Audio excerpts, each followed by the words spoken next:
Dans les vidéos précédentes, on a vu comment accéder à Classroom et on a vu qu'il y avait déjà un premier cours de publié. Alors maintenant, comment on va consulter ce cours? La première solution, c'est de cliquer là-haut sur le titre du cours et vous voyez que le cours s'affiche en pleine page et qu'il est calé sur un menu qui s'appelle Flux. Alors Flux, qu'est-ce que c'est?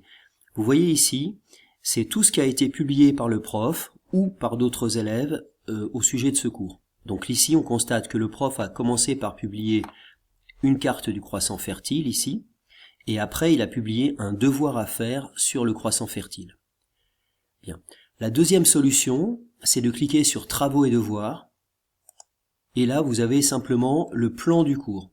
Donc on retrouve les deux documents qu'on a mentionnés dans Flux, mais là c'est une vue un petit peu plus, c'est vraiment le plan du cours, et quand le prof ajoutera des choses, ça viendra automatiquement dans cette liste-là.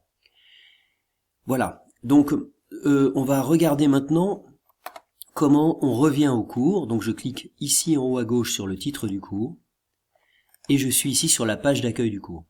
Alors maintenant prenons un premier exemple. Je vais consulter ce que le prof a mis en ligne, c'est-à-dire la carte du croissant fertile.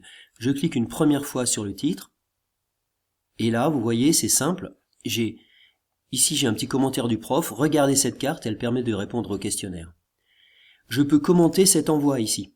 Je peux dire au prof ou aux autres élèves, je trouve que cette carte est incomplète, car il manque, je sais pas, la Palestine. Par exemple, hein, bon, c'est un commentaire que les élèves peuvent faire. Dans ce cas-là, je clique sur Publier, et hop, ça sera envoyé à l'ensemble de la classe, et l'ensemble de la classe le verra sous le document. Bon, enfin, je suis surtout là pour consulter le document. Donc je clique sur ici la petite icône du document, et là je vois que le document s'affiche en pleine page. Pour faire marche arrière et revenir sur le cours, regardez, c'est ici que ça se passe, la petite flèche fermée me permet de revenir sur la page d'origine. Si je veux revenir sur la carte du cours, je clique sur le titre du cours en haut à gauche. Voilà, donc ça c'est une première étape. Dans le clip suivant, on verra comment remplir un devoir.